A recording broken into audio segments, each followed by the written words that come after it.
Más cosas en Hoy por Hoy, y es que esta misma tarde el Casal Jaume I de la Safor Valldigna acoge a las 8 de la tarde la presentación de Comunicant la Revolta, un libro de Xavier Ginés, sociólogo, profesor de la Universidad de Valencia. El libro lo ha editado Edicions 96. Le tenemos al teléfono para que nos adelante un poco sobre esta, su nueva publicación. Xavier Ginés, molt bona vesprada, gràcies per atendre a Ràdio Gandia. Bona vesprada, gràcies a vosaltres. Pues precisamente esa es la primera pregunta. ¿Qué conté este llibre, Comunicant la Revolta? Bé, el llibre és un llibre d'entrevistes Sí. en el que s'entrevista a 17 persones implicades d'alguna manera en un costat o altre en el món de la comunicació relacionada amb els moviments socials. S'entrevista tant a productors de notícies, és a dir, a membres de moviments socials, dels moviments més significatius, sobretot de l'actual època i dels 10 últims anys, i a mitjans de comunicació tant públics com privats, i també als mitjans de comunicació alternatius, que són aquells que fan els propis membres dels moviments socials.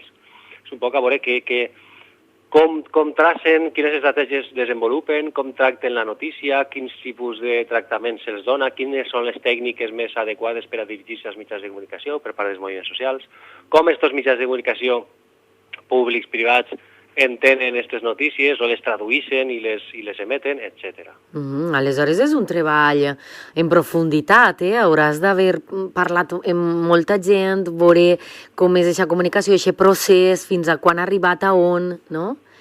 Pues són, ja et dic, 17 entrevistes que són en hores, són unes 25 hores d'entrevistes que després hem tingut d'unes 25-30 pàgines per entrevista, s'han reduït a unes 10, no? On estava reflexat allò que era més interessant, perquè clar, no podia ser un llibre acadèmic 100%, s'ha pretès fer un llibre entre la divulgació i un llibre pràctic, no? Tant per als mitjans de comunicació com per als moviments socials. Clar, perquè era per a tu una eina per a la teua tesi doctoral. Exacte, la meva tesi va justament d'això, no? De les relacions que n'hi ha entre els mitjans de comunicació de tot tipus i els moviments socials. Esta és la part, diguem, empírica. És la que, un poc, el director de la tesi, que és Rafa Chambún, sociòleg del departament, me va obligar a fer, no? Tu fes això, que t'estimularà no a fer la resta de tesis, que com les persones que han fet tesis saben, són un rotllo. Sí. I això estimula. Almenys veus part de la teua obra, diguem, reflectida ja en papers i sempre queda molt bé i molt bonic. A més, si pot ser útil per a tot aquest tipus de públic que el llegirà, espere, millor que millor, no? I després d'haver fet tota aquesta investigació, de veure com estos moviments, Comunicant la Revolta, no? Com estos moviments socials que s'han mogut en els últims temps han arribat als mitjans de comunicació i com estos han transmès aquest missatge o com han transmès el missatge ells mateixos, després de tot aquest estudi, la principal conclusió a la qual has arribat, quina és?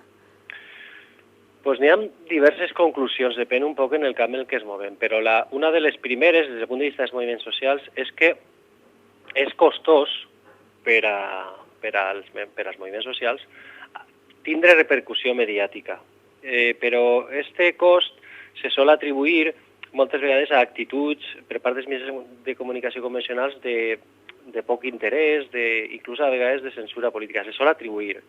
I no dic que no tinguen raó, en part, una de les conclusions és aquesta, però també dic, o diuen ells, en les entrevistes, que moltes vegades passa que s'utilitzen mal els mecanismes de comunicació amb els propis mitjans de comunicació, és a dir, no s'elaboren bé les notícies que se transmeten a través dels comunicats de premsa, etc.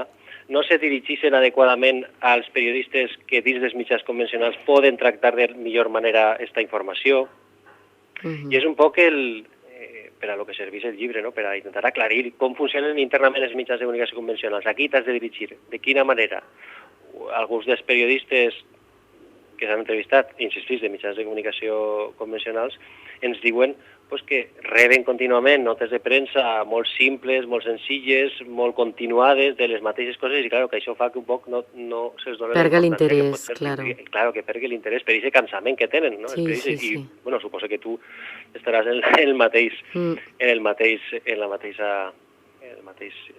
dilema, diguem, de moltíssimes notícies que vos arriben contínuament i que, clar, és molt difícil triar. Entonces, n'hi ha que utilitzar tècniques de reelaborar aquesta informació, d'entregar més notes de premsa amb elements més significatius, que puguen ser més destacats, que puguen ser considerats notícia, no? Que és un poc la clau. Què és el que els mitjans de comunicació consideren notícia. No? Molt bé. Pues Comunicant la revolta és el títol del llibre que publica Edicions 96 del sociòleg professor de la Universitat de València Xavier Ginés. Esta vesprada, avui de la vesprada, Casal Jaume I de la Safor Valldigna. Xavier, moltíssimes gràcies per haver atès a Ràdio Gandia Ser. Que vagi molt bé la presentació ací a Gandia.